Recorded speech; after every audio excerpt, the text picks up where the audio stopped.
Guys, kita akan melewati jalan depan Candi Banyunibo.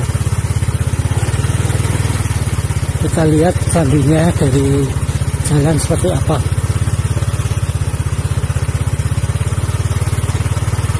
Nah, ini dia untuk candinya, begitu indah. Nah, itu Candi Banyunibo itu bagus.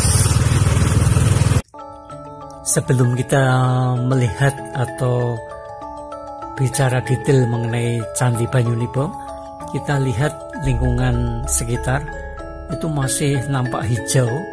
Halaman candi juga tampak hijau, rapi sekali, terawat. Jadi artinya Banyunibo itu air menetes. Maka dari itu Candi Banyunibo ini dilambangkan sebagai simbol kesuburan. Sekarang saya tepat berada di depan candi. Candi ini menghadap ke barat.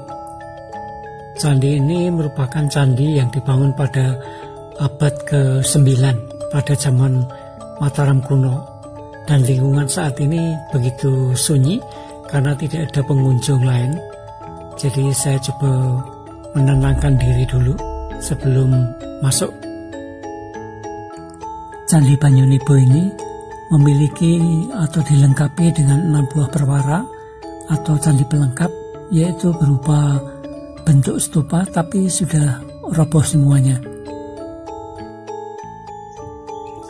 6 perwara ini semuanya dalam kondisi runtuh, jadi belum disusun kembali. Ini perwara yang berada di sebelah timur. Dan yang ini yang berada di sebelah selatan. Perwara atau candi pelengkap ini menurut cerita itu bentuknya stupa. Kira-kira ukurannya 4,5 meter. Jadi diameternya itu sekitar 4,5 meter. Atau ada juga yang menulisnya 5 meter. Kalau kita perhatikan, bahan dari perwara ini bukan dari batu andesit seperti halnya bangunan induk, tapi batunya adalah batuan putih. Jadi kalau batuan putih itu tidak sekuat, setahan batu andesit. Kalau batu andesit itu masa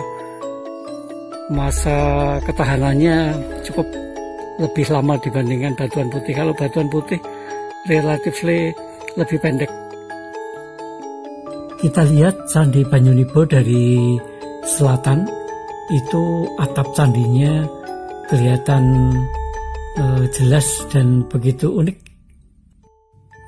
Kita lihat dari timur laut, tampak masing-masing sisi candi itu memiliki 2 jendela.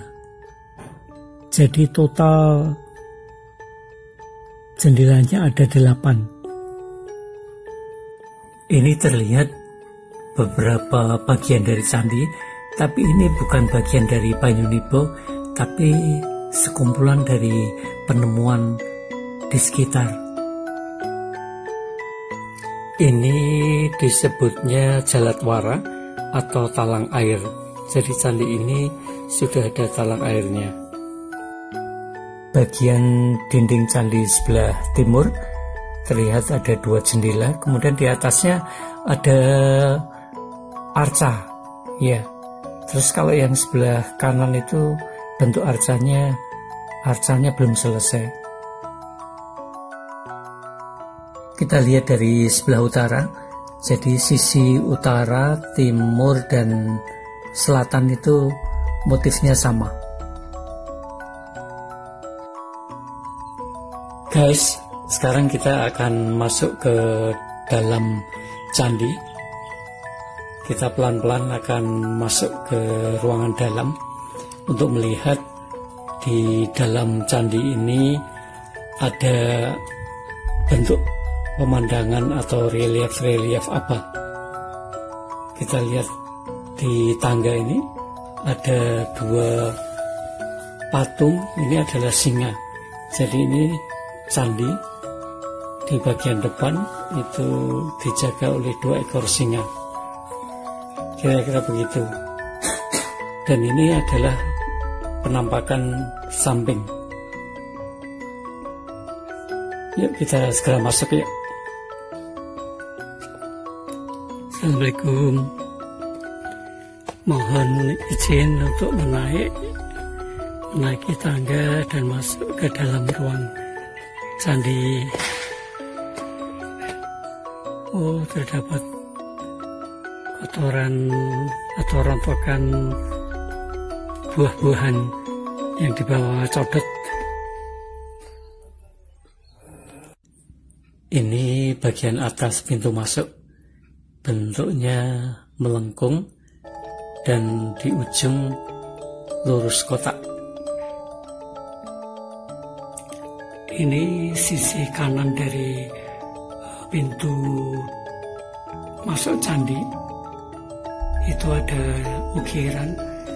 Ini seorang wanita yang dikerumuni oleh beberapa anak. Jadi ini relief yang menggambarkan bahwa ini adalah sosok dari Dewi Hariti. Jadi Dewi yang melambangkan kesuburan.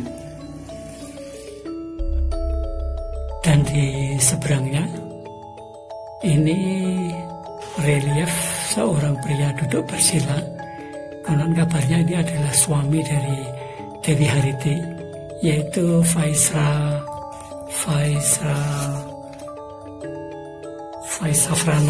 Ya, Vaisafrana.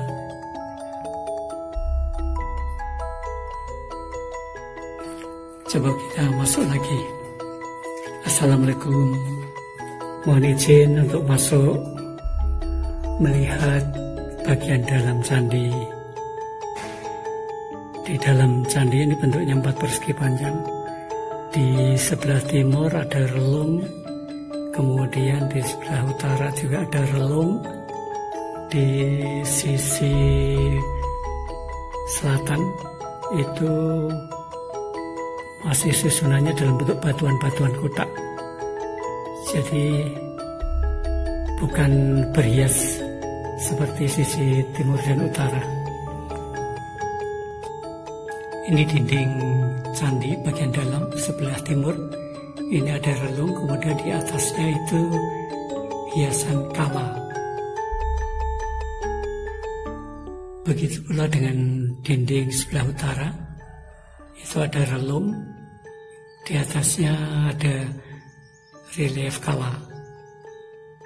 Relung itu biasanya tempat menaruh arca.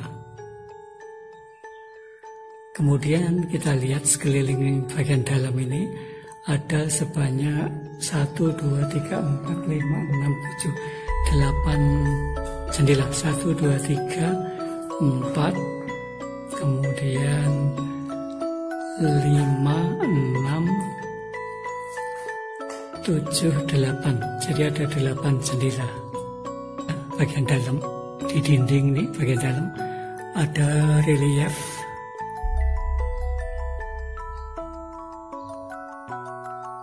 Kemudian di samping jendela ini juga ada relief, tapi sepertinya belum selesai.